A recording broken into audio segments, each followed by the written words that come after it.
vamos prosseguir com a intervenção do segundo orador convidado, o Sr. Professor Luís Guerreiro, um investigador nesta área da engenharia sísmica e na área da proteção sísmica do património histórico, autor de um elevado número de publicações, de textos didáticos.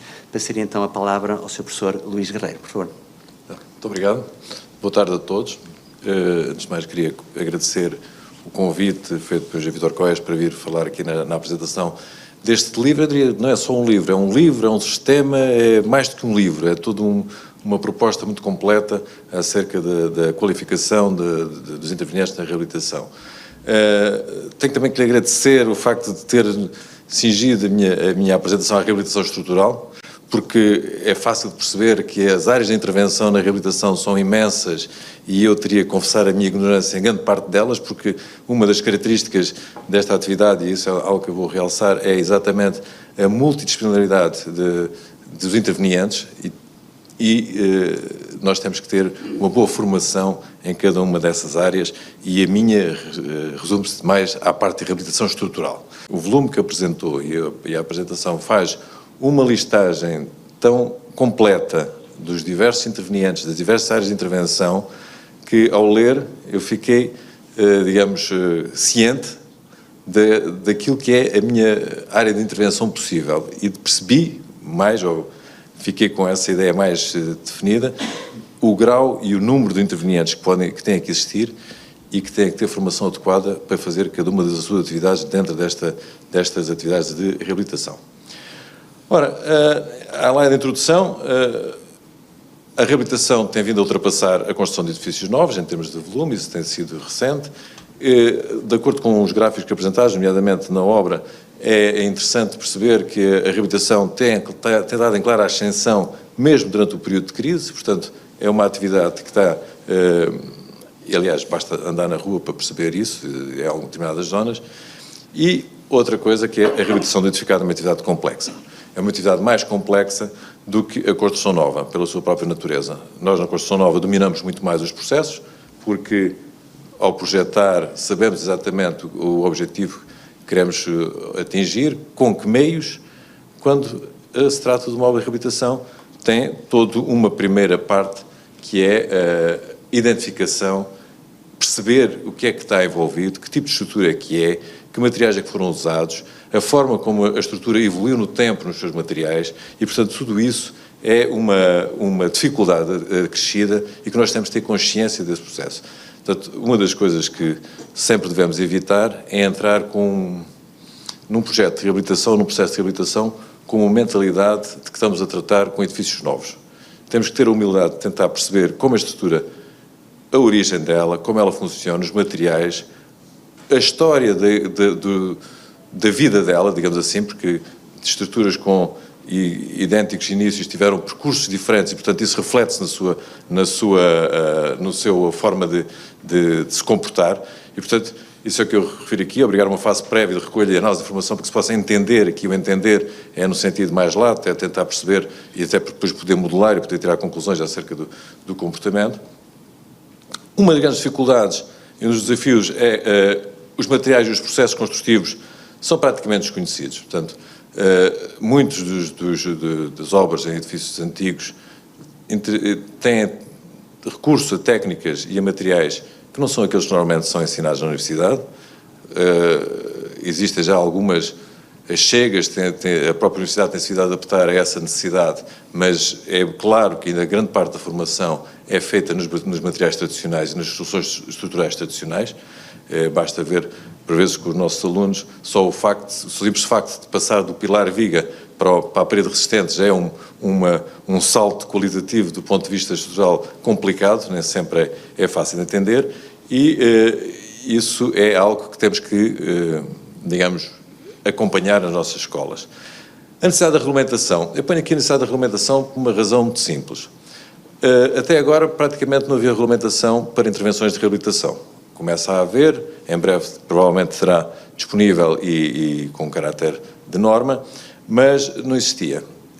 Nós, na universidade, temos sempre eu pelo menos costumo dizer aos meus alunos que as normas não são os compêndios, ou seja, nós não temos que ir aprender a fazer as coisas pelos eurocódigos, não. Aquilo não é um livro de matéria. Aquilo é um conjunto de regras que a gente tem que seguir para garantir um certo nível de segurança, um certo nível de qualidade da estrutura. Portanto, aqui a necessidade de regulamentação não é tanto como uma necessidade de formação. Não entendamos a regulamentação como algo que nos vem formar. Não é isso. Agora, é sabido, se não houver regulamentação, é muito mais difícil nós conseguirmos fazer vingar as nossas ideias e fazermos conseguir que sejam aceites as nossas soluções. É muito mais fácil se tiver um enquadramento legal. E, portanto, aí também tem sido um bocado uma dificuldade até à atualidade, a falta de regulamentação e que permita, de alguma forma, validar os processos e validar as soluções que são utilizadas. Bom, em termos de formação, as escolas têm vindo a adaptar-se e têm vindo a incluir nos seus programas cursos relacionados com a reabilitação. Aos poucos, umas escolas mais do que outras, eu posso falar mais da minha, do Instituto Superior Técnico, não tanto de outras que eventualmente até terão mais evoluídas nesse caminho, nomeadamente, por exemplo, a Universidade do Minho, mas muitas vezes existe a tentação de fazer uma cadeira que é a cadeira sobre reabilitação de estruturas.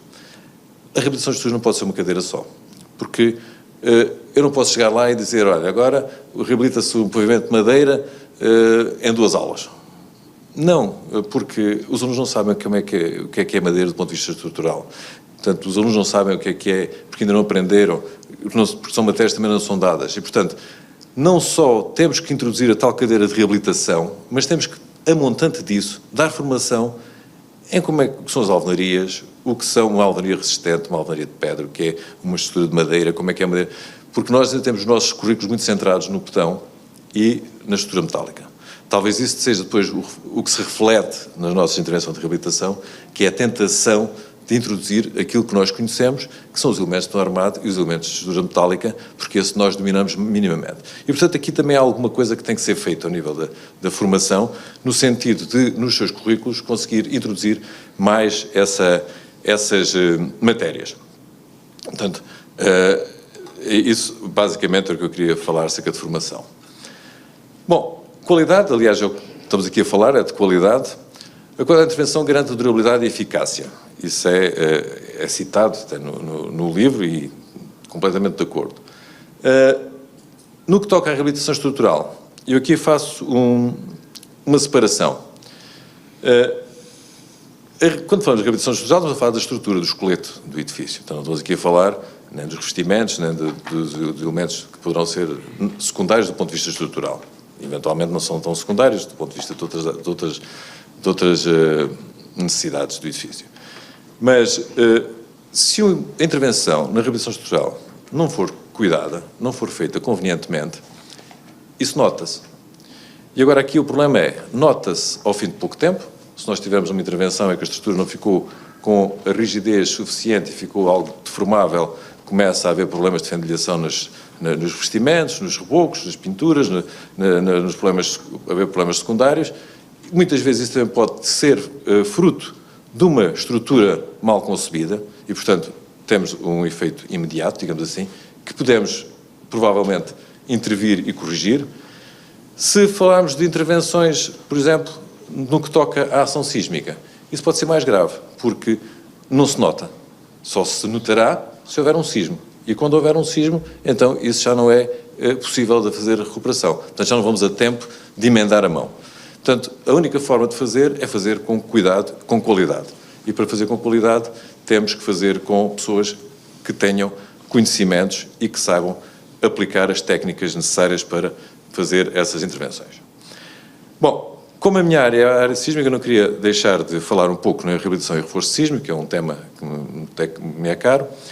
E aqui uma breve introdução, provavelmente alguns já têm conhecimento destas equação, se é que podemos dizer assim, que o risco é uma convolução da perigosidade com a exposição e vulnerabilidade. Eu queria só aqui salientar que quando nós falamos de risco, o que é o risco? O risco é medido em valor, ou seja, o que estamos aqui a falar é o valor que pode estar em risco. Poderão ser vidas humanas, mas pode ser património. Ou seja, quando nós falamos do risco, estamos a falar do valor patrimonial exposto. Ora, nesta equação, nós da perigosidade não podemos fazer nada. Ou então mudamos todos de sítio.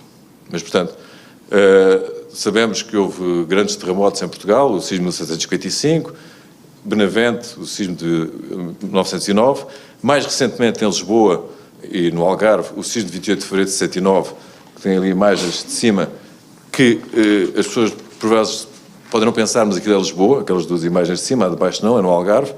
É um evento relativamente recente, aliás, no próximo ano a Sociedade de Engenharia Sísmica irá fazer algumas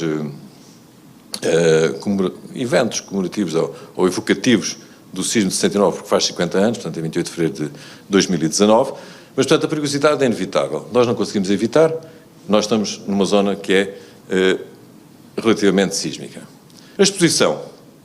Bom, a reabilitação infelizmente tende a aumentar a exposição. Não é que seja esse o objetivo de reabilitação, mas tende, por duas razões. Primeira, porque traz mais pessoas para as habitações. Provavelmente uma zona reabilitada é uma zona que vai trazer mais pessoas. Se vai trazer mais pessoas, vai aumentar mais pessoas ao risco. Mesmo que não mexa na estrutura, o risco aumenta. Por outro lado, se fazemos uma intervenção na estrutura, a estrutura é valorizada, portanto, aumenta o valor patrimonial, aumenta o risco, porque aumenta o valor exposto à ação.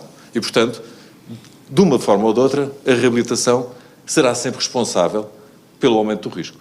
Não quer dizer com isto que deixe de fazer reabilitação, mas tenha que ter consciência que isto é um facto.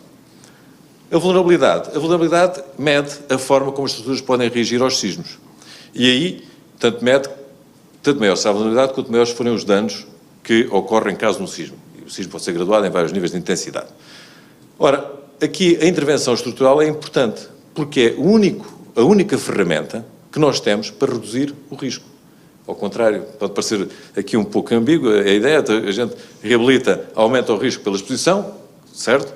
Mas temos a faca e o queijo na mão, podemos fazer uma intervenção de forma a reduzir o risco. E isso está só nas mãos de quem faz a reabilitação sísmica, o reforço sísmico. Portanto, mantendo-se a periodicidade e aumentando a exposição, a única forma de diminuir o risco é a redução da vulnerabilidade. Bom, eu não posso deixar de referir este decreto-lei, que é o decreto-lei que está em vigor e que até 2021, em que tem aqui no artigo 9, diz que as intervenções em edifícios existentes não podem diminuir as condições de segurança, seguridade, nem a segurança estrutural e sísmica do edifício.